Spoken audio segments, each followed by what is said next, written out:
श्रीपाद राजम चरणम प्रपद्ये. अध्याय 40. भास्कर शास्त्री, शंकर भट्ट आणि धर्मगुप्त यांचे अनुभव. आम्ही अनेक प्रकारच्या वाहनातून प्रवास करत होतो. कधी पायी, कधी 2 बैलांच्या गाडीनं, तर कधी घोडा गाडीनं. असा आमचा प्रवास चालू होता. असा प्रवास करत करत त्रिपुरांतक क्षेत्री येऊन पोहोचलो. तिथं त्रिपुरांतकेश्वराचं दर्शन घेतलं.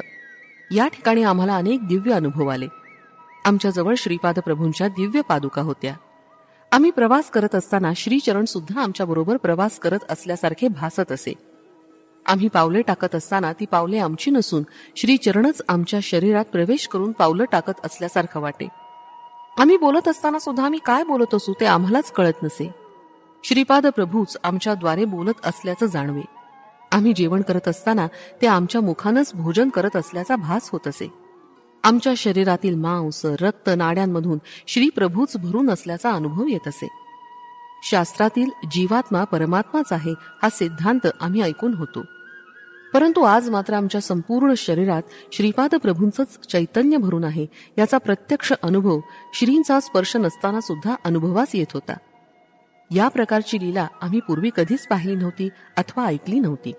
श्री त्रिपुरांतकेश्वराच्या अर्चक स्वामींचं नाव भास्कर शास्त्री असं होतं. त्यांना आमचा फारच अभिमान होता. ते पीठिकापुरमला वास्तव्यास होते. अर्चना करण्यासाठी त्यांची नियुक्ती झाली होती. ते षोडशी राजराजेश्वरी देवीचे भक्त होते. श्री पीठिकापूर निवासिनी कुक्कुटेश्वर महाप्रभूंची स्वामिनी श्री राजराजेश्वरी देवीनं स्वप्नात त्यांना मंत्रदीक्षा दिली होती. आम्ही दोघांनी त्यांच्या घरी अतिथी म्हणून राहावं अशी आम्हास त्यांनी विनंती केली. आमच्याजवळ श्रीपाद प्रभूंच्या पादुका असल्याचं त्यांना कळलं होतं. त्या पादुका आम्ही त्यांच्या पूजा मंदिरात ठेवल्या होत्या. त्या पादुकेमधून दिव्य अशा आवाजात श्रीपाद प्रभू म्हणाले, बाळांनो, तुम्ही केवढे धन्य आहात. या पादुकांची भास्कर शास्त्री पूजा करीत असत. या पादुका सध्या ताम्र रूपात आहेत.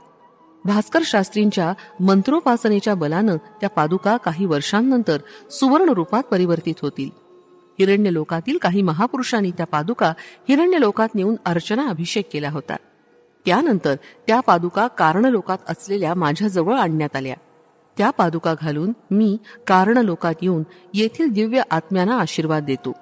त्यानंतर हिरण्य लोकात जाऊन तेथील महापुरुषांना आशीर्वाद देतो. त्यावेळी माझ्या पादुकांना तेजोमय सिद्धी मिळते. यानंतर या पादुकांची 18,000 महासिद्ध पुरुष स्वर्ण विमानातून येऊन जाऊन माझ्या जन्मस्थानी पीठिकापुरम गावी समंत्र पूजा अर्चना करून जमिनीच्या 300 फूट खाली खोलवर प्रतिष्ठापना करतील. तिथं स्वर्णमय कांती असलेले दिव्यनाग माझी दररोज अर्चना करतील. याच्या समवेत 64,000 योगिनी असतील. त्या पादुका सुवर्णमय सिंहासनावर ठेवल्या जातील. मी तिथं ऋषी संघटनेबरोबर आणि योगिनी समवेत दरबार भरवून सर्वांना सत्संगाचा लाभ घडवीन. या भूमीला संलग्न असलेले परंतु अदृश्य आणि अगोचर असलेलं अजून एक स्वर्ण पीठिकापुरम आहे. हे योगदृष्टी असलेल्या भक्तांनाच अनुभवता येतं. माझ्या सुवर्ण पादुका ज्या ठिकाणी प्रतिष्ठापित होणार आहे त्या ठिकाणीच पीठिकापुरम प्रतिष्ठापित होईल. त्यासाठी तुम्ही सर्वजण अत्यंत आनंदात राहा. भविष्यात अनेक चित्र विचित्र घटना घडणार आहेत. माझ्या महासंस्थानात पादुकांच्या दर्शनासाठी भक्तगणांची मुंग्यांसारखी रांग लागेल. ही देववाणी ऐकून आम्ही अत्यंत आश्चर्यचकित झालो. अंगावर रोमांच दाटले. नेत्रातून अश्रुपात होऊ लागला. अशा स्थितीत आम्ही किती वेळ होतो ते कुणालाच कळालं नाही. श्री भास्कर शास्त्री षोडशी राजराजेश्वरीचे परमश्रेष्ठ भक्त होते. मी त्यांना राजराजेश्वरी देवीच्या वैभवाबद्दल विवरण करून सांगण्याची विनंती केली. श्री राजराजेश्वरी देवी विवेकाची खाण. ते म्हणाले, हे बंधूनो, राजराजेश्वरी चैतन्याचा विचार करणारे तुमचं मन यापुढं विशाल सीमा ओलांडून पलीकडे जाणार आहे. राजराजेश्वरीच्या शुद्ध आचरणानं आपलं सर्वसाधारण मन मेधाशक्तीत परावर्तित होईल. तसंच आपली बुद्धी विवेकपूर्ण होण्यासाठी ती महामाता आपणा सहाय्य करेल. आपल्या संकुचित वृत्तीचं निर्मूलन करून विशाल दृष्टी प्रदान करेल. साधारणपणे शक्ती आणि विवेक एकाच व्यक्तीत एकत्रित दिसत नाहीत. परंतु राजराजेश्वरी देवीचा अनुग्रह झाल्यावर शक्ती आणि विवेक दोन्ही एकाच व्यक्तीमध्ये नांदतात. दिव्य चैतन्याची अनेक रूपं असतात. ती समजण्याची बुद्धी या देवीकडून आपल्याला प्राप्त होते.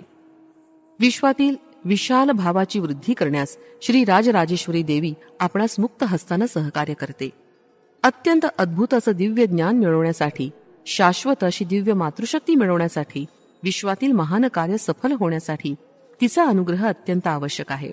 श्री राजराजेश्वरी देवी अनंत अशा विवेकाची खाण आहे. तिनं काही जाणण्याचा संकल्प केल्यास ती ते जाणून घेते. तिला अगम्य असं या विश्वात काहीच नाही. सर्व विषय, सर्व जीव, त्यांचे स्वभाव, त्यांना हलवण्याचं सामर्थ्य, या प्रपंचातील प्रत्येक धर्म, त्याला संबंधित योग्य असा काळ, या सर्व गोष्टी राजराजेश्वरी देवीच्या स्वाधीन असतात. तिच्यामध्ये पक्षपात दृष्टी अजिबात नसते. तिला कोणाबद्दल अभिमान किंवा द्वेष भावना नसते. साधना बलानं जे भक्त तिचं दर्शन घेऊ इच्छितात त्यांना ती विश्वासपात्र समजून स्वतःच्या अंतरंगात स्वीकारते. ही राजराजेश्वरीची शक्ती वाढवून साधक त्यांच्या विवेक बलानं विरोधी शक्तींचं निर्मूलन करू शकतात. ती आपल्या भक्तांना इच्छित फल प्राप्त करून देते. ती विश्वात कुणाबरोबरही अनुबंध न ठेवता म्हणजे असंगत्वानं आपलं कार्य करत असते. ती आपल्या प्रत्येक साधकाशी त्याच्या स्वभावाप्रमाणे, गरजेप्रमाणे आपला व्यवहार ठेवते. ती कोणावरही जबरदस्तीनं शासन करत नाही. साधना पूर्ण झाल्यावर ती आपल्या भक्तांना योग्यतेप्रमाणे प्रगती पथावर चालवते. अज्ञानांना त्यांच्या अज्ञान मार्गानं जाऊ देते.